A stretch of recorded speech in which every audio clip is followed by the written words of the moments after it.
네, 안녕하십니까. 반갑습니다. 오래간만에 다시 강좌를 시작했습니다. 2021년, 2022년을 준비하는 마음으로 2021년 사회복지조사론 강의를 시작하도록 하겠습니다. 첫 시간입니다. 이번 시간에 같이 학습할 내용은 과학적 방법과 조사 연구에 대해서 같이 살펴보도록 하겠습니다. 특히 지식의 탐구와 과학과 과학적 방법에 대해서 같이 우리가 학습을 해보겠습니다. 그래서 이 시간 우리가 살펴볼 학습 내용을 살펴보면 지식 탐구에 대해서 같이 살펴보도록 하겠습니다. 지식 탐구의 방법. 우리가 지식이라는 것은 어떠한 방법으로 우리가 탐구되어질까? 그리고 일상적인 지식 탐구 과정에서 범할 수 있는 오류들이 있습니다. 그래서 우리가 지식을 우리가 탐구할 때 논리적으로, 그죠? 그런 방법으로 탐구를 해야 되는데 우리가 일상생활에서는 어때요? 논리가 배제되잖아요. 그러다 보니까 많은 오류들을 범할 수가 있는데 일상적인 지식 탐구 과정에서 범할 수 있는 오류에는 어떠한 것이 있는지 살펴보고요. 다음 과학과 과학적 방법에서 과학의 목적 그리고 과학의 특징과 과학적 조사의 논리와 과학 철학에 대해서 같이 살펴보도록 하겠습니다. 준비되셨나요? 자, 그러면 처음 지식의 탐구, 지식 탐구의 방법과 일상적인 지식 탐구 과정에서 범할 수 있는 오류에 대해서 같이 살펴보도록 하겠습니다. 그런데 여러분들이 이러한 생각이 들 수도 있어요. 우리가 사회복지조사론을 공부를 하는데 왜 뜬금없이 지식의 탐구가 나오냐라는 거죠. 네, 우리가 조사론을 배우는 목적이 뭘까요? 조사론을 배우고 조사를 하는 목적은 우리가 이처럼 모르는 사실의 탐구 과정이라고 할 수 있겠죠. 그래서 모르는 사실의 탐구 과정이라고 할 수 있고 그 모르는 사실의 탐구를 통해서 얻어지는 것이 결국은 무엇일까요? 지식입니다. 그러면 우리가 조사론을 하는 이유가 결론적으로는 뭐겠어요? 우리가 지식을 얻기 위해서 조사를 하고 있다라고 우리가 얘기할 수가 있죠. 그렇기 때문에 조사론에서 중요한 것은 제대로 된 지식을 우리가 탐구하는 것이다 라고 볼 수가 있죠. 그래서 조사론의 앞부분에 어떠한 내용이 먼저 설명되어지고 있다? 지식에 관한 내용이 먼저 설명되어지고 있다라고 보시면 될 것 같습니다. 이러한 지식 탐구 방법에는요, 과학적인 방법과 비과학적인 방법, 크게 이렇게 두 가지로 나누어서 설명할 수가 있습니다. 과학적인 방법에 의한 지식 탐구와 비과학적인 방법에 의한 지식 탐구가 있는데 우선 비과학적인 방법에 의한 지식 탐구에 대해서 먼저 살펴보면 관습, 전통에 의한 방법이 있고요. 그래서 예전부터 그랬대 라고 과거에서부터 내려오는 그런 어떤 관습이라든지 전통을 있는 그대로 내 것으로 흡수해버리는 경우가 있죠. 이것은 우리가 지식 탐구 방법 중에서도 비과학적인 방법에 해당되고요. 두 번째는 우리가 이것도 그런가 라고 생각할 수 있지만 권위에 의한 방법이 있습니다. 권위자라고 그러면 일반적으로는 나보다 좀 더 권위가 있기 때문에 많이 알고 있다라고 전제할 수 있지만 그렇지 않은 경우들이 있죠. 하다못해 제가 여기에서 조사론을 강의하는 과정에서도요, 이게 실수, 잘못된 것을 강의할 수가 있어요. 그런데 이 영상을 보는 학생들이 맹목적으로 김진은 강사, 김진은 교수가 얘기하는 것은 절대적으로 옳은 것이야 라고 여러분들이 맹목적으로 받아들여서는 안 됩니다. 왜? 저도 인간인지라 말을 잘못할 수가 있거든요. 지난번에 기출문제를 하는데 설명을 맡겼는데 답은 2번인데 정답은 그래서 3번이죠. 이렇게 얘기하는 경우가 있어요. 하다못해 이러한 실수에서부터 권위에 의한 방법에서도 뭐다? 맹목적으로 받아들이는 것이기 때문에 이 또한 비과학적인 방법이다라고 보시면 될 것 같아요. 그럼 교수님의 설명을 믿지 말라는 것인가요? 아니요. 늘 여러분들이 제 어떤 검색이라든지 또 다른 책을 참고하면서 혹시나 잘못되진 않았나 끊임없이 그런 질문들을 던져보셔야 된다라는 것이고요. 세 번째는 직관에 의한 방법입니다. 어떤 논리성이 배제되어지고 이번엔 무조건 이럴 거야. 이번에는 이렇게 하는 게 맞아. 논리가 배제된 이렇게 직관에 의한 방법도 비과학적인 방법에 의한 지식 탐구 방법이다 라고 보시면 되겠습니다. 그래서 우리가 사회복지조사론에서는 지금 설명한 비과학적인 방법에 의한 지식 탐구에 대해서 우리가 학습할 것이 아니라 지금 설명할 과학적인 방법에 의한 지식 탐구에 대해서 우리가 조사론 과목을 통해서 그 방법에 대해서 하나하나씩 체계적으로 학습해 나갈 것이다 라고 보시면 되겠습니다. 그래서 이번 시간에는 지식 탐구가 중요한데 그 지식 탐구 중에서도 우리는 어떻게 과학적인 방법에 의한 지식 탐구에 대해서 조사론 이 과목에서 학습하게 될 것이다 라고 여러분들이 기억해 두시면 좋겠죠. 과학적인 방법이라는 것은 어떤 것이냐면 어떤 현상에 제기되어지는 연역적 방법과 기납적 방법, 다른 말로 하면 논리에 기초하여서 우리가 뭐예요? 지식을 탐구하는 방법이다 라고 보시면 될 것 같습니다. 그래서 논리적이면서 경험적으로 검증 가능한 것을 우리는 과학적 방법에 의한 지식 탐구다 라고 기억해 두시면 될 것 같습니다. 자, 그런데 우리가 일상적인 지식 탐구 과정에서 범할 수 있는 오류들이 있습니다. 일상적인 지식 탐구 과정에서 범할 수 있는 오류라는 것은 우리가 체계적으로 어떤 조사를 목적으로 어떤 조사 설계를 하고 지식을 탐구하는 것이 아니라 우리가 일상적으로 생활하면서 학교에 가서 친구들을 만나고 이러한 과정 속에서도 우리는 지식, 몰랐던 것을 우리가 탐구하게 되잖아요. 그런데 이렇게 제대로 된 조사 설계가 없는 일상적인 생활 속에서의 지식 탐구에서는 우리가 범할 수 있는 여러 가지 오류가 있다라는 것이죠. 첫 번째, 부정확한 관찰입니다.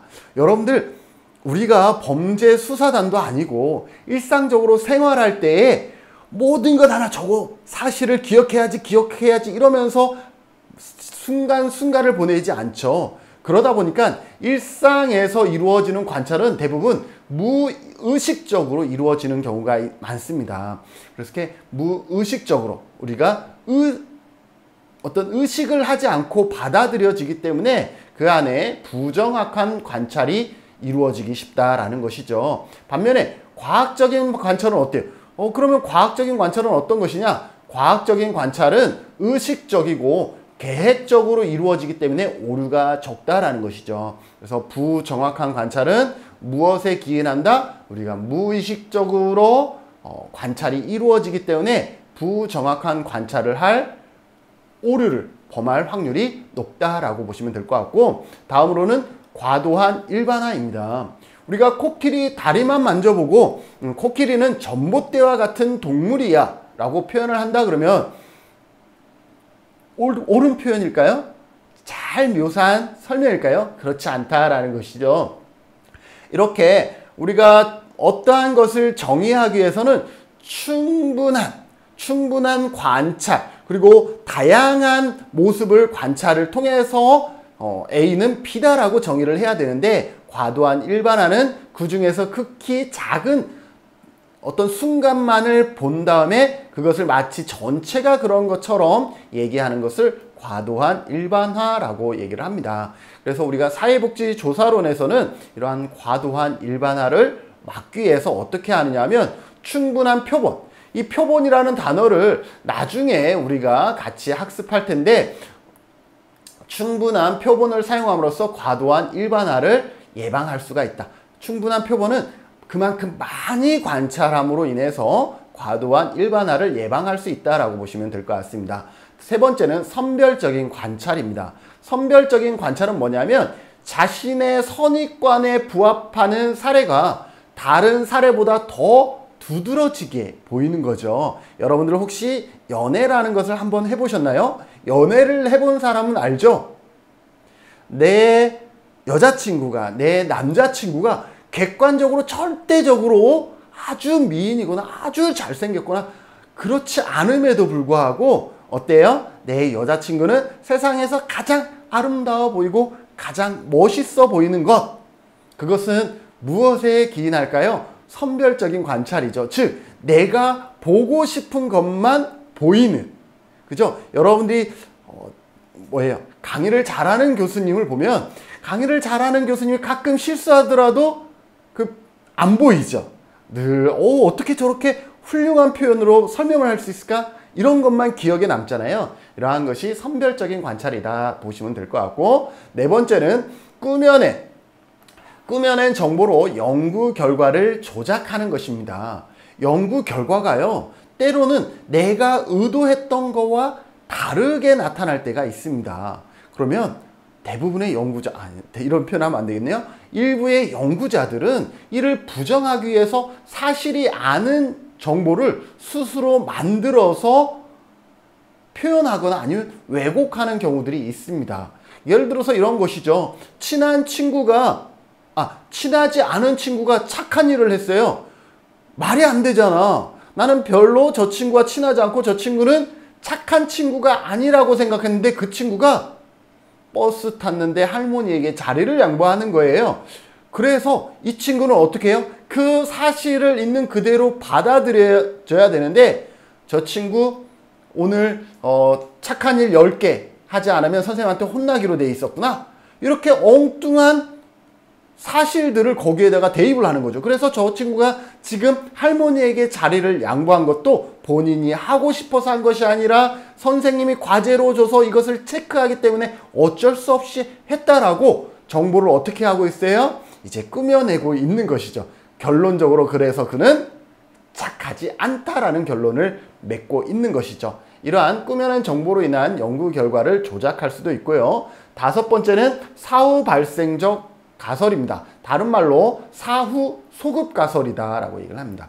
가설은 언제 설정하는 것이냐 하면 연구하기 전에, 관찰하기 전에 설정하는 것이 가설이다. 여러분들 기억해 두세요. 가설은 언제? 항상 사전에 가설을 먼저 설정한 다음에 이 가설이 그런지 아닌지를 우리가 연구를 통해서 그 답을 찾아 나가는 것인데, 가끔은 이런 경우가 있어요. 이미 우연찮게 관찰을 먼저 한 후에 관찰 결과에 맞는 가설을 설정하거나 아니면 원래의 가설을 수정하여서 내가 처음부터 이러한 가설을 설정한 것처럼 조작하는 것, 이것을 사후 발생적 가설이라고 얘기를 합니다.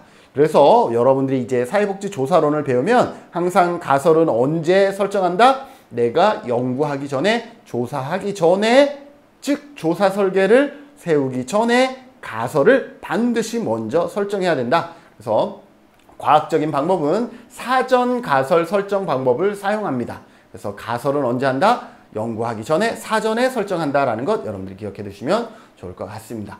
자, 여섯 번째, 비논리적인 추론입니다. 비논리적인 추론은 말 그대로 논리 자체가 잘못된 것을 의미합니다. 여러분들 동전 앞뒷면 게임, 동전을 훅 던져서 잡은 다음에 앞면일까 뒷면일까를 갖고 배팅을 한 거예요. 그런데 동전이 앞면이 나올 확률 50, 뒷면이 나올 확률이 50%죠. 그러니까 내가 이 게임에서 맞출 확률은 50%나 되는 아주 승률이 높은 게임인 것은 사실이죠. 자, 그래서 친구하고 내기를 했어요. 그래서 친구가 동전을 던져서 딱 했는데 내가 틀렸어요.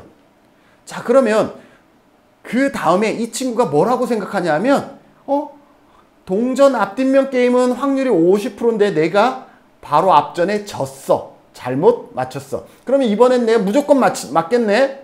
왜? 확률이 50%니까. 그렇게 해서 모든 것, 가지고 있는 모든 것을 베팅하는 것, 이것은 논리 자체가 잘못되어 있는 것이죠. 이 50%라는 것은 개별, 매 회마다 맞출 확률이 50%라는 것이 내 총 게임에서 이길 확률이 50%라는 것하고는 다른 의미인데, 논리를 잘못 적용함으로 인해서 자기의 전 재산을 날렸네요. 자, 이처럼 논리 자체가 잘못되어 있는 경우들이 있고요. 우리가 일상생활은 그렇지만 과학적인 방법에서는 어떻게 하냐면 연역적 방법이나 기납적 방법과 같은 논리 체계를 사용함으로 인해서 이 비논리적인 추론을 최소화하고 있다라고 여러분들 기억하시면 될 것 같고, 일곱 번째, 현상을 이해할 때 자아가 개입되는 경우가 있습니다. 결과를 해석함에 있어서 자아를 반영시켜서 영향을 미치는 경우들이 있어요. 예를 들어서 제가 사회복지 현장에서요, 프로그램을 진행했어요. 어르신들을 모셔놓고 프로그램을 진행했어요. 자, 그랬을 때 내가 진행한 이 프로그램이 결과가 아주 좋게 나와야 좋은 거예요? 아니면 나쁘게 나와야 좋은 거예요? 내가 진행했는데 그 결과가 아주 좋게 나오면 정말로 뿌듯하겠죠. 그래서 내가 진행한 프로그램 결과가 긍정적으로 나타나는 것처럼 해서 똑같은 상황이지만 아주 긍정적인 변화라고 그렇게 해석하는 것을 자아가 개입됐다라고 볼 수가 있는 것이죠. 왜? 저 정도면 그냥 50점 줘도 되는데 내가 프로그램을 진행해서 평가를 하는 거기 때문에 저 정도면 한 80점은 줄 수 있지라고 해서 80점을 주는 이렇게 자아가 개입됨으로 인해서 그 결과가 왜곡되어질 수가 있다는 것이고요. 8번째, 탐구의 성급한 종료입니다. 우리가 어떠한 것을 할 때 항상 바로 내가 열심히 했다고 해서 바로 변화되는 것은 절대 아니거든요. 제가 유튜버를 시작한 지 이제 거즘 1년이 되어 가는데 처음에 한 달, 2달, 석 달까지는요, 구독자도 안 늘고 시청 시간은 제로이고 이랬어요. 그런데 그럼에도 불구하고 꾸준하게 지금과 같이 영상을 올리다 보니 어느 순간 그래도 하루에 구독자가 3명씩 꾸준하게 늘어나고 또 어느 순간 되니 하루에 구독자가 10명씩 꾸준하게 늘어나고 또 지금은 그래도 조금 영상도 많이 업로드돼서 그런지 모르겠지만 구독자가 하루에 그래도 한 30명 전후로 늘어나는 것을 봤어요. 그런데 내가 3개월 동안 구독자가 늘어나지 않는다 그래서 나는 유튜버 할 수가 없어. 내 영상은 아무도 가치 없다라고 생각해 라고 해서 유튜브 활동을 접었어요. 강의 영상을 접었어요. 그러면 어때요? 지금과 같이 제 영상을 그래도 기다려주는 사람들의 그런 어떤 기쁨을 갖지 못하고 있었겠죠. 그래서 항상 어떠한 개입에서 그 변화가 이루어지기까지는 시간이 걸리는데도 불구하고 본인의 시간대에 변화가 발생하지 않자 이거는 변화가 없어, 효과가 없어 라고 너무 성급히 결론을 맺는 것을 탐구의 성급한 종료라고 할 수가 있겠죠. 신비화라는 것은 우리가 알고 싶고 열심히 왜 저랬지 그 현상에 대해서 이해하고 싶은데 이해할 수 없는 현상들, 마치 초자연적인 현상이라고 간주하거나 신비한 원인의 탓, 아니면 이거는 신의 계시야라고 툭 그냥 던져버리는 것을 신비화라고 합니다. 반대로 얘기하면 우리는 이러한 9가지의 일상적인 지식 탐구에서 범할 수 있는 오류를 최소화하기 위해서 우리 어떻게 해야 돼요? 끝까지 잘 관찰하고 최대한 자아의 개입을 배제하고 논리적인 추론을 여러분들이 계획하고 이러한 부분들이 필요하다라는 것을 이 내용에서 우리가 확인할 수가 있겠죠. 자, 다음으로 우리가 살펴볼 것은요, 과학과 과학적 방법에 대한 내용들입니다. 과학의 목적이 뭘까? 과학의 특징은 뭐고? 과학적 조사의 논리와 과학 철학에 대해서 같이 살펴보는데 여기에도 다양한 새로운 용어들이 나오기 때문에 여러분들 조사로는 용어가 처음 들어보는 용어들이 앞으로 계속 나오기 때문에 용어에 여러분들이 친숙할 수 있도록 자주 용어를 들어주시고 또 써보고 이러한 노력들이 필요하다라고 보시면 될 것 같습니다. 자, 과학의 목적은 뭐냐? 과학이나 과학적 방법이 갖는 가장 기본적인 목적은 뭐냐면 현상에 대한 지식을 체계적으로 형성하는 데 있습니다. 어떠한 현상에 대한 지식을 비논리적인 것이 아니라 체계적으로 형성하는 데 있다라고 보시면 될 것 같습니다. 좀 더 구체적으로 살펴보면 규칙성의 일반화입니다. 자연현상이나 사회현상 속에서 존재하는 논리적이고 지속적인 패턴, 즉 규칙을 일반화하는 것이다 라고 보시면 되겠습니다. 그래서 과학의 목적은 뭐다? 그 일정한 패턴을 가지고 있는 그 패턴을 뭐예요? 추출해내는 것. 그 패턴을 규칙을 일반화하는 것이 과학의 목적이다 라고 보시면 될 것 같습니다. 두 번째는 변수들 사이의 관계를 설명함에 있습니다. 과학은 단순한 개념의 정의를 뛰어넘어서 일반적으로 변수들 사이의 관계를 설명하기 위함인데요. 그때 변수들 사이의 인과관계를 밝혀내는 것이 과학의 목적입니다. 예를 들어서 지금 밖에 비가 오고 있어요. 그러면 비가 오는 원인이 무엇일까? 그 비가 오는 원인을 우리가 찾아내는 것. 이것이 다른 말로 얘기하면 변수들 사이의 관계를 설명하는 것이죠. 자, 비가 오는 원인이 A라는 사실을 우리가 알아냈어요. 그러면 이 A라는 사실 자체가 뭐예요? 아주 놀라운 과학의 발견이라고 얘기할 수가 있겠죠. 그렇게 변수들 사이의 관계를 설명하는 것이 과학의 또 다른 목적이고, 세 번째로는 이론을 바탕으로 현상을 예측하는 것이다 라는 것이죠. 자, 과학은 규칙을 일반화하고 변수들 사이의 관계를 설명한다 그랬잖아요. 자, 그럼 변수들 사이의 관계를 설명하면서 멈추는 것이 아니라 이러한 일반적 법칙을 개발하고 변수들 간의 인과관계를 통해서 사건에 대해 예측하는 것이다 라는 거죠. 아까 비가 오는 원인이 A라고 했죠? 그러면 어떻게 해요? A가 발생하면 우리는 뭘 준비할 수 있어요? 아, 빨래를 드려야 되겠구나. 아, 이제 A가 있으니까 곧 비가 올 거야. 오늘은 세차하면 안 되겠구나. 뭐예요? 그 사건에 대한 예측을 하고 예측을 통해서 우리의 삶의 질이 좀 더 나아질 수 있도록 하는 것이 과학의 또 다른 목적이다라고 얘기할 수가 있겠죠. 그런 의미에서 사회복지조사는 단순히 어떠한 현상만을 발견하는 순수 조사를 뛰어넘어서 응용 조사라고 할 수가 있습니다. 예측을 통해서 그 예측이 부정적인 거면 우리가 원인을 감소시키려고 노력하고, 그 예측이 긍정적인 거라면 원인을 증가시키려고 하는 노력, 이 노력을 우리가 더하기 위해서 조사를 하고 있죠. 그래서 사회복지 조사는 순수 조사가 아니라 응용 조사에 더 가깝다라고 우리가 얘기할 수가 있는 것이죠. 자, 과학의 특징 같이 살펴볼까요? 과학의 특징은 논리적입니다.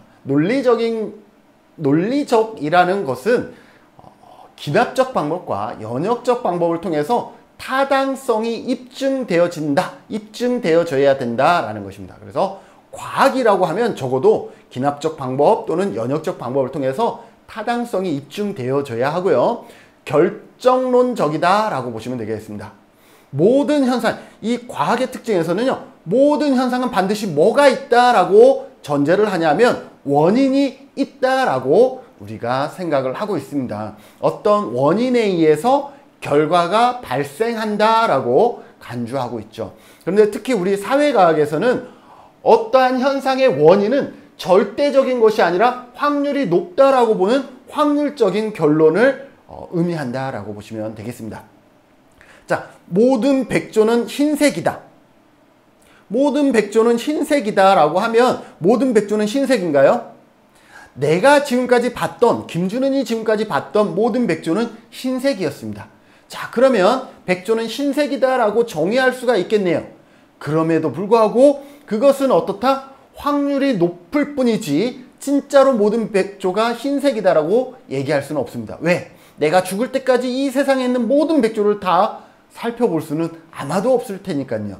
그래서 이 결정론적이긴 하지만 이 결정론은 정말로 불변한 그러한 결정이 아니라 확률적인, 어떤 현상의 원인은 절대적인 것이 아니라 확률이 높다라고 보는 확률적인 결정론이다. 특히 사회과학에서는 더욱더 그러하다라고 여러분들이 기억해 두시면 좋을 것 같습니다. 세 번째, 일반적이면서 보편적이다라는 것이죠. 그래서 과학은 개별적인 현상에 대한 것이 아니라 일반적 현상, 그러니까 한 사람의 어떤 특이하게 발생한 것이 아니라 그 사람도 그렇고 저 사람도 그렇고 일반적으로 어떻게 할 수 있다? 이해와 설명을 할 수 있는 것을 우리는 과학이다라고 얘기를 합니다. 그래서 과학의 특징 뭐다? 일반적이면서 누구나 그렇게 적용되어질 수 있는 보편적인 특성을 가지고 있다. 여러분들 기억해 두시고, 세 번째, 경험적으로 검증 가능해야 된다라는 것이죠. 자, 일단 모든 백조는 흰색이다 그랬는데 경험적으로 검증이 안 돼요. 그러면 얘도 안 맞고 얘도 안 맞는 거예요. 그래서 일반적으로 우리의 과학은 어때요? 과학적 지식은 경험적으로 검증 가능해야 된다. 경험적으로 검증 가능하지 않으면 그게 옳다 그르다라고 얘기하기가 어렵겠죠. 그래서 과학은 이론적 논리나 가정이 경험적으로 입증할 수 있어야, 그래서 이것을 논리 실증주의다라고 얘기를 하는데, 그래서 과학의 특징은 어떻다? 경험적으로 검증이 가능해야 된다라고 기억해 두시면 될 것 같고, 객관성을 추구한다. 그러니까 과학은 일반적이면서 보편적 그리고 객관성을 추구한다라고 보시면 될 것 같습니다. 객관성을 추구한다라는 것은 이해관계, 선입견이나 편견의 영향을 최소화할 수 있는, 그래서 객관적이어야 한다라는 것이죠. 자, 여기에 보면 이해관계, 선입견이나 편견, 이것을 다른 말로 하면 뭐라고 얘기할 수가 있겠어요? 맞아요. 다른 말로 얘기하면 여기에 주관적이다라고 볼 수가 있죠. 선입견이나 편견은 일반 뭐예요? 말 그대로 주관적인 생각에 의해서 편견을 갖고 있는 것이잖아요. 그래서 객관성은 이러한 주관성을 최소화할 수 있도록 객관적이어야 한다라는 것을 기억해 두시면 좋을 것 같고, 다음 간주관성, 다른 말로 상호주관성이라고 얘기를 하는데, 일반적으로 우리가 간주관성을 얘기하는 거랑 사회복지조사론에서 간주관성을 설명하는 것은 약간의 차이가 있습니다. 자, 우선 우리가 사회복지조사론에서 얘기하고 있는 간주관성, 상호주관성, 시험에 간주관성이라고도 나오고 상호주관성이라는 단어를 쓰기도 해요. 그렇기 때문에 둘 다 기억해 주시면 좋을 것 같고, 뜻은 뭐냐면 연구자가 각기 다른 주관적인 동기가 있더라도 연구 과정과 방법이 동일하면 동일한 연구 결과에 도달해야 한다라는 거죠. 내가 의도한 바가 다르지만 동일한 연구를 했다 그러면 그 결과는 내 의도와는 상관없이 동일한 결과가 나와야 된다라는 거죠. 무슨 말인지 알겠어요? 네. 그래서 아무리 내가 주관성을 갖고 연구를 하더라도 그 방법이 동일하면 결과는 객관적으로 나와야 한다라는 것이 간주관성입니다. 그런데 이 간주관성은 원래 이러한 의미가 원래 맞죠. 예를 들어서 진운, 빨간색으로 이름 쓰면 안 된다고 옛날 어른들이 얘기했죠. 이게 관습에 의한 지식이죠. 자, 진운이라고 하면 진운은 A, B, C라고 정의를 했어요. 그리고 길동이는 B, D, E라고 정의했고, 그 다음에 누구라고 할까요? 길동이, 영희. 또 영희라는 분이 또 계시면 안 되는데, 영희라는 사람은 A, B, K라고 정의를 했어요.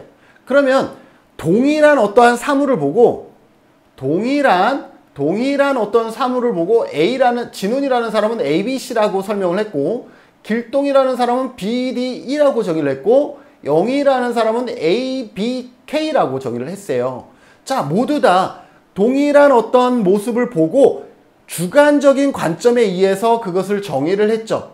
그래서 이 세 사람이 다 주관적인 관점에 의해서 정의를 했는데 뭐가 동일해요? 여기에 주관적인 생각 가운데서도 뭐가 있어요? 동일한 B라는 것이 있죠. 이때 이 B를 뭐라 그래요? 간주관성이다 라고, 일반적인 의미에서의 간주관성은 이런 의미를 갖고 있습니다.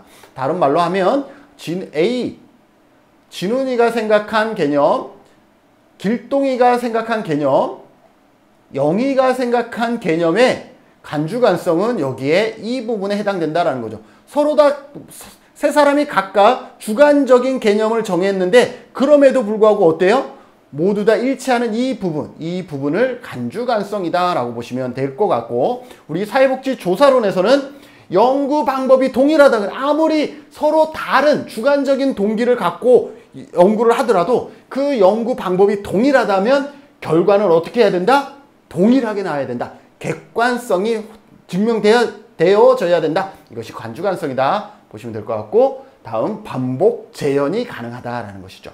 여러분들 과학은 밑에 먼저 볼까요? 과학은 어떻다? 수정 가능하다. 시험에 자주 나옵니다. 왜? 과학은 우리가 영원 불변한 그런 어떤 것이라고 일반적으로 생각하기가 쉽잖아요. 그런데 과학은 어떻다? 수정 가능하다. 과학이라는 것은 절대 불변의 진리는 없다라는 것이죠. 그래서 과학적 지식은 잠정적이지 잠정적이지 새롭게 교체될 수 있고 끊임없이 검증과 재평가를 통해서 오류를 수정하면서 발전하는 과정이다. 과거의 지구는 평지였다. 과거의 지구는 사각형이었다. 라고 했지만 그러한 과학적 지식은 결국은 어때요? 수정 가능해서 지금은 구의 형태를 띠고 있다라고 얘기를 하고 있죠. 그래서 과학은 수정 가능한데, 자, 어떻게 우리가 그걸 어떻게 수정을 했을까요? 반복 재현이 가능해야 되는데 반복 재현을 하다가 안 됐을 때 우리는 결국 수정을 하는 것이죠. 저 바다 끝을 가면 분명히 거기에는 낭떠러지가 있을 것이다 라고 해서 사람들이 조금 더 멀리 배를 타고 갔죠. 반복 재현을 했어요. 계속 반복 재현을 했는데 낭떠러지라는 것은 없었어요. 그런데 지구 한 바퀴를 돌고 다시 내가 출발했던 곳으로 왔어요. 그래서 그 사람은 얘기하죠. 내가 반복 재현했더니 어떻게 해요?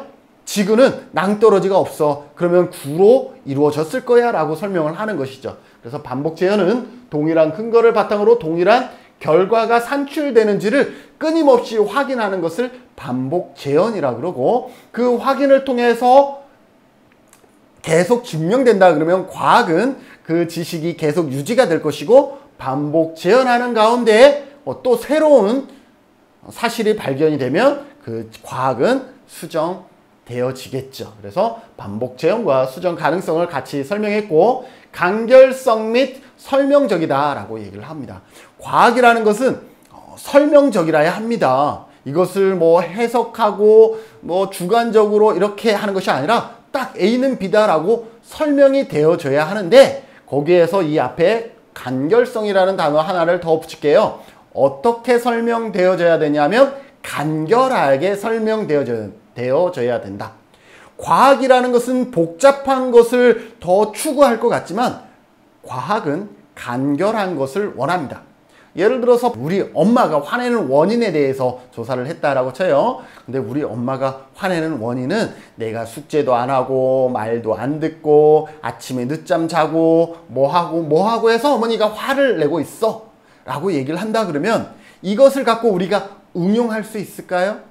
어렵죠. 그런데 엄마가 화를 내는 이유 중에 가장 중요한 것은 내 성적표의 성적이 엉망이야. 이렇게 딱 하나로 정의하면 그 다음에 나는 할 게 있어요. 이 결과를 바꾸기 위해서 어떻게 하면 돼요? 열심히 공부하면 되는 거예요. 그런데 뭐가 많으면, 결과를 설명하는 원인이 많으면 이 원인 중에 무엇이 이 결과에 직접적으로 가장 궁극적으로 영향을 미치는지를 파악하기 전까지는 의미가 없다라는 거죠. 그래서 과학은 어떤 것이 중요하다? 간결성을 가지면서 설명적인 것이 상당히 중요하다라고 보시면 될 것 같습니다. 자, 세 번째, 과학적 조사의 논리입니다. 과학은요, 수많은 현상을 관찰해서 이론을 형성하는 귀납적인 방법과 이론을 바탕으로 형성한 가설을 경험적으로 검증하는 연역적인 방법이 있습니다. 자, 그래서 여러분들 기억합시다. 귀납적 방법은 무엇에서 시작한다? 관찰에서부터 시작한다.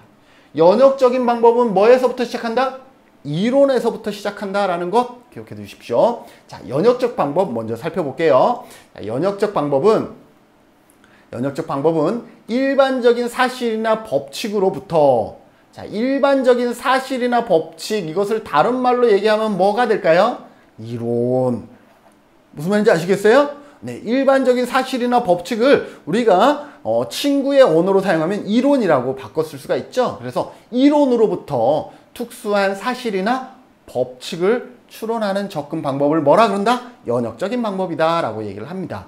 여기에서 3단 논법이라는 것이 있습니다. 3단 논법. 3단 논법을 보면 이거죠. 가설. 모든 사람은 죽는다. 조작화. 소크라테스는 사람이다. 관찰.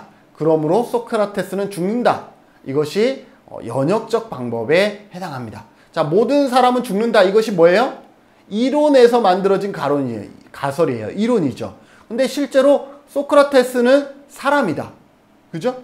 그런데 관찰을 했더니 소크라테스는 죽는다라는 구체적인 사실을 어떻게 하고 있어요? 우리가 증명해내고 있는 것이죠. 그래서 다시 한번 검증. 이 가설이 이론이 강조가 되죠. 모든 사람은 결국은 죽는다라는 논리를 검증하게 되는 이것을 3단 논법이다라고 보시면 되겠습니다. 이 연역적 방법의 특징을 보면 연역적 방법의 대표적인 예는 3단 논법이다. 3단 논법 뭐예요, 교수님? 모든 사람은 죽는다. 소크라테스는 사람이다. 고로 소크라테스는 죽는다. 이렇게 설명하는 것을 3단 논법이라고 보시면 될 것 같고, 논리 전개에서 이 연역적 방법은 논리 전개에서 뭐에서부터 시작한다? 이론에서부터 시작한다. 이렇게. 가설 설정도 어디에서 시작하냐면 가설 설정은 이론의 기초에서 가설을 설정하거든요. 그래서 이론에서 시작을 해서 이론에서 가설을 설정하고 이 가설을 설정하면 조작화라는 것을 하는데 이 조작화라는 개념은 추후에 다시 설명을 할게요. 조작화를 통해서 관찰을 하고 검증하는 이러한 단계를 갖는다. 그래서 여러분들이 연역적 방법은 뭐다? 이론을 통해서 조작화를 하고 이 조작화를 관찰을 해서 검증하는 방법이다 라고 보시면 되겠습니다. 그래서 연역적 방법은 이론에서부터 시작한다. 자, 연역적 방법에서 범할 수 있는 오류는 구성의 오류예요. 구성의 오류. 답을 찾았어요. 원인을 찾았어요. 이렇게 하는 결과를 만들어내는 원인을 찾았는데 이것을 내가 찾은 원인이 모든 사람도 그렇다라고 얘기할 수 있는, 원래 이 A라는 요 집단에서만 적용된 것을 마치 모든 사람이 그렇다라고 적용할 때 발생하는 오류를 구성의 오류라고 얘기를 합니다. 그래서 구성의 오류는 우리가 다른 말로 일반화의 오류라고 볼 수가 있겠죠. 그래서 이러한 내용도 교수님 저는 지금 잘 모르겠어요 할 수 있어요. 그런데 지금은 단순하게 좀 암기하시고 몇 주를 지나면 일반화에 대한 설명이나 이러한 부분들이 덧붙여질 때 다시 앞으로 오시면 구성의 오류, 일반화의 오류 무슨 의미구나 이런 것들을 좀 더 명확하게 이해하실 수 있을 것이라고 생각이 되어지고, 연역적인 방법은 양적 연구 방법에서 주로 선호가 되어진다라는 것. 양적 연구 방법에서 선호하는 방식이다라고 보시면 될 것 같아요. 그런 의미에서 여러분들이 암기할 때 조금 편한 것은 연역적 방법이라는 것은 동그라미, 이응이 들어갔죠. 어디서부터 시작한대? 이론에서부터 시작한대. 그리고 연구 방법, 어떤 연구 방법을 선호한대? 양적 연구 방법을 선호한다라고 이응으로 계속 연결되어지고 있으니 이 정도는 뭐 이렇게 잔머리 굴려서 암기할 수도 있지만 이 정도는 여러분들이 조사론 끝날 때 정도 되면 굳이 이렇게 암기하지 않아도 연역적인 방법은 이론에서부터 시작하고 양적 연구 방법에서 선호하는 방식이다. 이 정도는 여러분들이 기억하실 수 있을 것이라고 생각이 되어집니다. 반면에 귀납적 방법은 어떤 것이냐면, 연역적 방법은 이론에서 시작했다 그러면 귀납적 방법은 관찰에서부터 시작을 합니다. 개별적인 사실을 관찰함으로 인해서 일반적인 원리나 이론으로 전개해 나가는 논리 과정을 귀납적 방법이다 라고 얘기를 합니다. 자, 그러면 요 밑에 먼저 볼까요? 주제, 인간의 죽음이라는 주제를 먼저 설정했다라고 치면 이제 관찰을 하는 거죠. 봤더니 소크라테스는 죽는데 개별적인 사실을 관찰했죠. 그런데 또 다른 케이스를 봤어. 홍길동, 사람 홍길동도 가만히 봤더니 죽어. 사람 갑돌이도 가만히 봤더니 죽어. 이렇게 개별적인 사실의 관찰로부터 이제 일반화를 내릴 수가 있죠. 뭐라고 일반화를 내려요? 그러므로 모든 사람은 죽는구나. 이렇게 일반화를 내리는 방법을 귀납적인 방법이다 라고 보시면 될 것 같습니다. 여기에 펜이 있어요. 이 펜을 여러분들이 설명할 때 단순히 펜은 어떤 것이다 이론적으로 설명하는 것이 아니라 앞에서 보고 위에서 보고 또 옆에서 보고 한번 써보고 이렇게 관찰을 통해서 펜은 어떻다라고 정의하는 것을 귀납적 방법이다 라고 보시면 될 것 같습니다. 그래서 이 귀납적 방법의 논리 전개 과정은 주제를 먼저 선정한 다음에 가장 우선되는 것은 뭐다? 관찰에서부터 시작한다. 연역적인 방법은 이론에서부터 시작한다. 귀납적인 방법은 관찰에서부터 시작해서 그 관찰, 각각의 케이스를 관찰하다 보면 유형이라는 것이, 패턴이라는 것이 발견이 될 거예요. 그러한 패턴을 통해서 우리는 어떻게 일반화하는, 즉 이론을 만들어내는 것을 귀납적 방법의 논리 전개라고 보시면 되겠습니다. 귀납적 방법에서 범할 수 있는 오류는 인과의 오류입니다. 관찰을 했는데 원인과 결과의 관계를 우리가 인과관계라고 얘기를 하는데, 원인과 결과를 합친 인과라는 것은 뭐예요?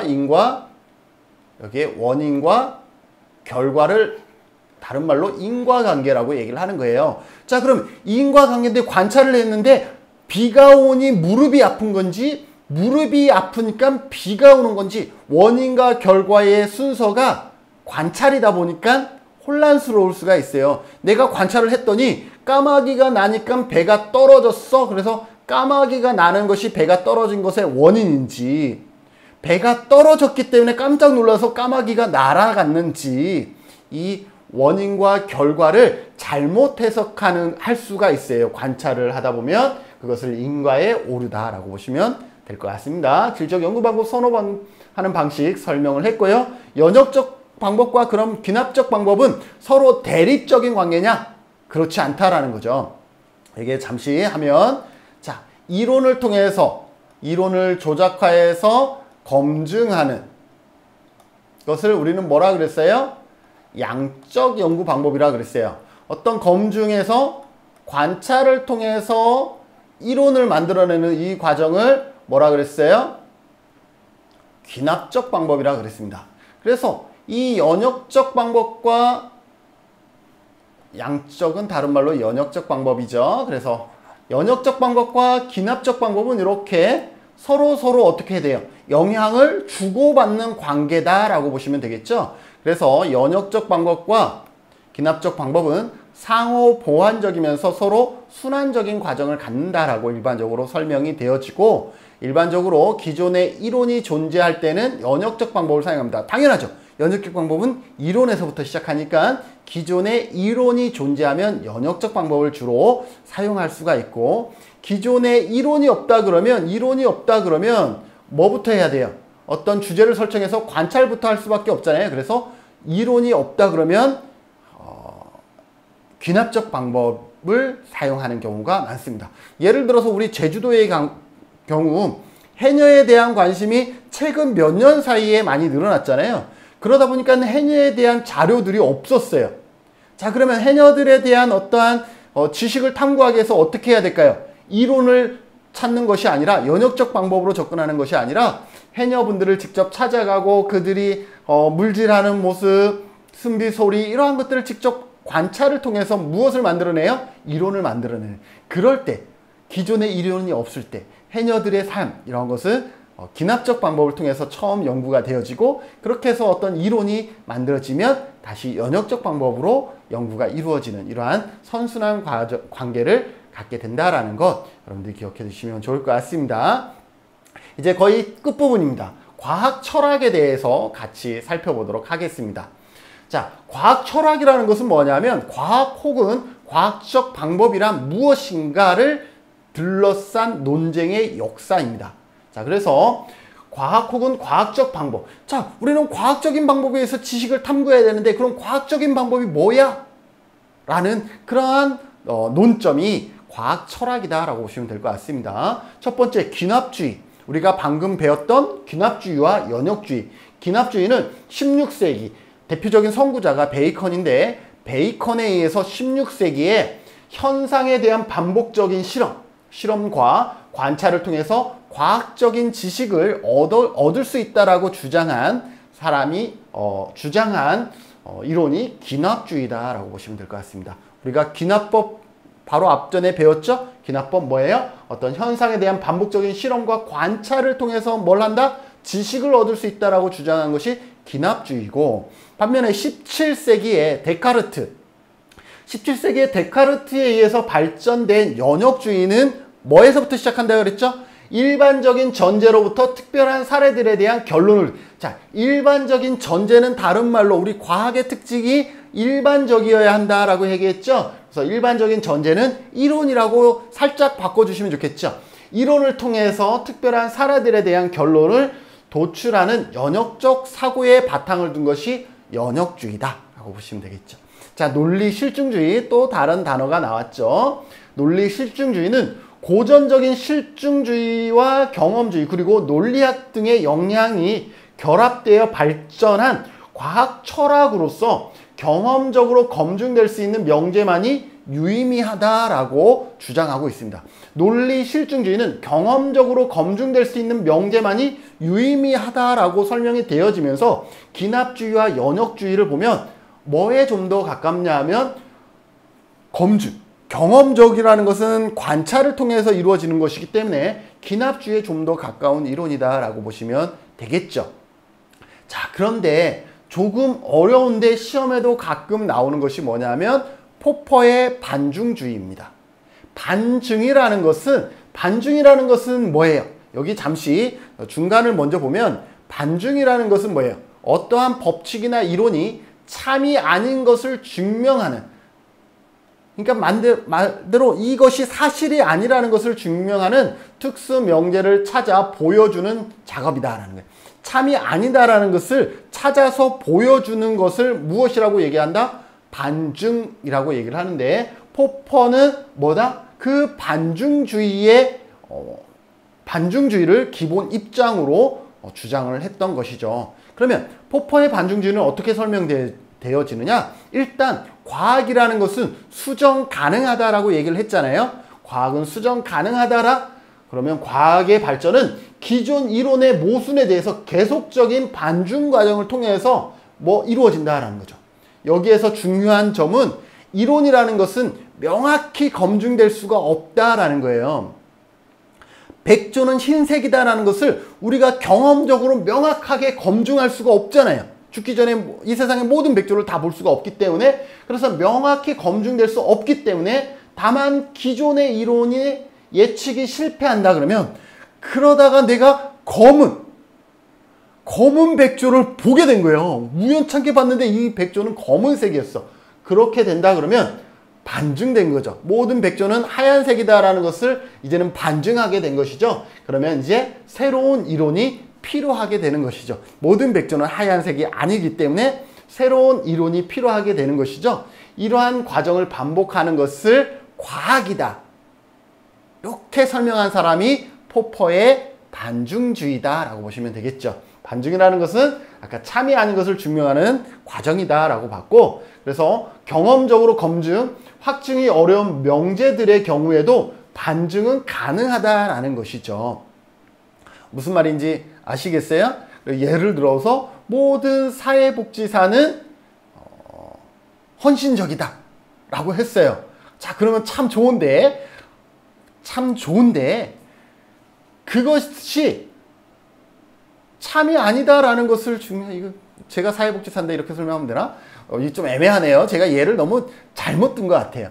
그런데 그럼에도 불구하고 어떤 사람은 그렇지 않은 사람을 봤어요. 그러면 우리는 적어도 뭐라고 얘기할 수 있어요? 모든 사회복지사는 헌신적이지 않다라고 우리가 바꿔나갈 수가 있는 것이죠. 그렇게 하면서 어떻게 해요? 경험적으로 검증, 확증이 어려운 명제들까지도 어떻게 해요? 반증은 가능하다라고 얘기를 하고 있죠. 그래서 진리의 접근성은 추측과 반박을 통해서, 반증이라는 것은 반박을 통해서 오류를 제거함으로 인해서 가장 효과적으로 과학의 목적을 이룰 수 있다라고 설명이 되어집니다.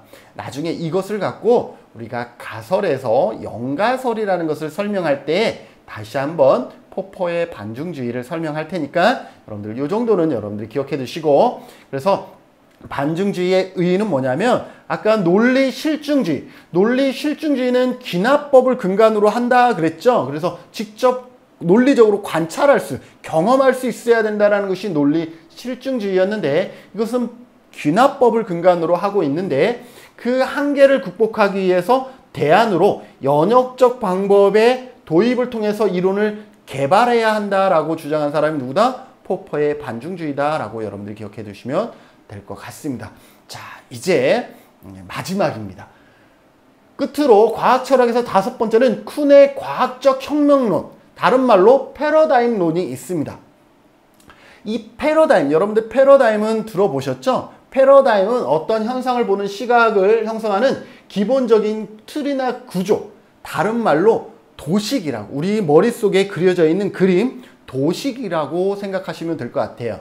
그래서 우리는 이러한 패러다임, 다양한 패러다임 안에서 살아가고 있는데 이 패러다임은 특정 시기에 특정 공동체, 구성원들이 공유하고 있는 가치, 그렇다라고 우리가 공유하고 있는 신념이나 가치, 기술 등의 총체를 지칭하는 개념을 뭐라 그러냐면 패러다임이라고 얘기를 합니다. 자, 그러면 이 패러다임은 일반적으로 그러한 패러다임을 갖지만 변화되지 않고 고정되어 있느냐? 그렇지 않다라는 거죠. 이러한 패러다임은 같은 시대에도 하나가 아닌 두 개, 세 개가 존재할 수 있고, 그럼에도 불구하고 이 패러다임은 뭐냐 하면 우열을 비교할 수 있는 객관적인 기준은 존재하지 않는다라는 거예요. 예를 들어서 우리가 상담이라고 해봅시다. 인행사를 여러분들이 배우는데 가장 먼저 배웠던 우리가 상담은 뭐죠? 프로이드의 정신분석학이잖아요. 프로이드의 정신분석학이 가장 완벽한 프로이드의 정신분석학은 개념은 이거죠. 그렇죠? 우리의 인간의 정신을 분석해야 되는데 인간의 정신에는 의식과 무의식 그리고 전의식이 있는데 이 정신의 가장 많은 부분을 차지하는 것이 무의식이다라는 거예요. 그래서 이 한 사람을 치유하기 위해서는 무의식의 영역을 우리가 건드려 줘야 된다라고 얘기를 하고 있죠. 근데 무의식은 내가 생각해낼래야 생각할 수 없는 영역인 거죠. 그러면 그 무의식을 결국은 건들 수 있는 사람은 결국 누구다? 전문가인 프로이드 자기 자신밖에 없다라는 것이죠. 자, 그러면 그 무의식을 우리는 프로이드의 정신분석학은 어떻게 분석을 하고 있죠? 모르기 때문에, 그 당사자도 모르는 영역이기 때문에 그 사람이 꾸고 있는 꿈, 자유현상, 이러한 부분을 통해서 무의식을 엿볼 수 있다라고 설명하고 있는 것이 프로이드의 정신분석입니다. 이 프로이드의 정신분석학에서 프로이드는 전문가의 역할, 그리고 그 무의식에 있는 그 사람은 뭐예요? 아무것도 할 수 없는 위치밖에 안 되는 것이죠. 그런데 이러한 논리 패러다임이 바뀌죠. 상담의 패러다임들이 바뀌죠. 그 다음에는 어때요? 내담자도 뭘 할 수 있다? 변화될 수 있는 에너지가 있다. 상담자는 뭐만 해주면 된다? 변화될 수 있도록 옆에서 지지해주고 자극해주면 된다라고 하는 패러다임. 그리고 더 나아가서는 이제는 어떻게 하고 있어요? 생태체계 이론이라든지 이쪽 이론에서는 뭐라고 얘기를 하고 있죠? 그 사람의 문제가 그 사람의 문제가 아니라 이거는 체계의 잘못이요 환경의 잘못이다. 그래서 그 사람이 아니라 체계나 환경이 바뀌어야 된다라는 이러한 상담의 패러다임들도 바뀌고 있죠. 자, 그러면 이 중에 어느 것 하나가 옳고 나머지는 틀린가요? 아니죠. 지금도 이 상담 기법들이 모두 다 사용되어지고 있는 거죠. 케이스 바이 케이스, 케이스에 따라서. 그렇죠? 그래서 마찬가지 큰의 과학적 혁명론 패러다임도 마찬가지로 패러다임은 우열을 비교할 수 있는 그러한 객관적인 기준이 존재하지도 않고 또 그렇게 할 수도 없다라는 것입니다. 그럼에도 불구하고 서로 다른 패러다임을 가진 사람들은 그 한 사람 내담자를 봤을 때 프로이드는 프로이드의 관점에서만 바라보려 그러고 에릭슨은 에릭슨의 관점에서만 바라보려 그러고 이렇게 하겠죠. 그래서 서로 다른 패러다임을 가진 연구자들은 같은 문제를 바라보더라도 해당 문제를 다른 방식으로 인식할 수 있다. 그래서 서로 다른 결론을 내릴 수 있다라는 것이 특징이다라고 보시면 될 것 같고, 이러한 패러다임은 바뀝니다. 쿤의 과학적 혁명, 과학적 혁명이라는 패러다임이 어느 순간 확 바뀐다라는 것이 과학적 혁명론이라고 보시면 될 것 같은데, 전과학, 정상과학, 위기혁명, 새로운 정상과학, 새로운 위기, 이렇게 바뀐다라는 거죠. 전과학이라는 것은 어떠한 패러다임, 처음에 패러다임이 형성되기 전에 다양한 연구들이 시도되지만 프로이드의 정신분석학 이전이라고 보시면 되겠죠. 그 이전에는 정과학이라고 보시면 되겠죠. 패러다임이 형성되기 전이며 다양한 연구들과 시도들이 경쟁하는 시기다라고 보시면 될 것 같습니다. 정상과학은 뭐냐? 하나의 패러다임이 타당성을 인정받은 시기. 그래서 어떠한 하나의 패러다임이 타당성을 인정받은 시기를 정상과학이다라고 봅니다. 그런데 그 정상과학이 계속 유지가 되어지느냐? 그렇지 않고 또 다른 패러다임들이 나오기 시작하죠. 왜 또 다른 패러다임들이 나오기 시작을 하는 거죠? 어떠한 변화와 혁신을 제안하는데 그 변화와 혁신의 맞서는 새로운 패러다임들이 나오기 시작을 하는 것이죠. 그래서 정상과학이 위기에 처하게 되고 새로운 패러다임으로 교체되고 새로운 정상과학이 탄생하는 과정을 우리는 뭐라고 얘기를 하냐면 과학혁명이다 라고 얘기를 합니다. 그래서 정과학 아무것도 시작되지 않았을 때 그 중에 하나의 패러다임이 타당성을 인정받아서 도입이 되어질 때 이 도입되었던 정상과학의 어떠한 변화와 혁신을 통해서 또 다른 어떠한 새로운 패러다임이 만들어지는 이 과정을 과학혁명이다 라고 보시면 되겠죠. 그래서 정상과학이 위기에 처하고 새로운 패러다임으로 교체되고 새로운 정상과학이 탄생하는 과정을 과학혁명이다 라고 보시면 되겠죠. 정상과학에서 위기혁명을 통해서 또 이 과정을 과학혁명이라고 보시면 되고 과학혁명을 통해서 이제는 어때요? 새로운 패러다임이 뭐예요? 타당성을 인정받는 것. 그것을 새로운 정상과학이 되겠죠. 그럼에도 불구하고 이 새로운 정상과학도 계속 유지가 되느냐? 아니죠. 변화와 위기로 인해서 또 새로운 위기에 직면하게 되는 이러한 순환적인 관계, 순환이 아니라 계속 변화되는 그런 관계를 맞이하게 된다라고 보시면 될 것 같습니다. 그래서 여러분들이 여기서 전과학과 정상과학 그리고 과학혁명의 개념을 여러분들이 기억해 두시면 좋을 것 같습니다. 네, 수고하셨고요. 시간이 많이 지났네요. 생각보다. 다음 강의는요. 과학적 방법과 조사 연구의 두 번째로서 사회과학의 연구 방법론과 사회복지 조사에 대해서 간단하게 살펴보도록 하겠습니다. 첫 시간 너무 길게 강의한 것 같아서 죄송하고 다음 시간에 제 2강을 통해서 다시 만나도록 하겠습니다. 수고하셨습니다.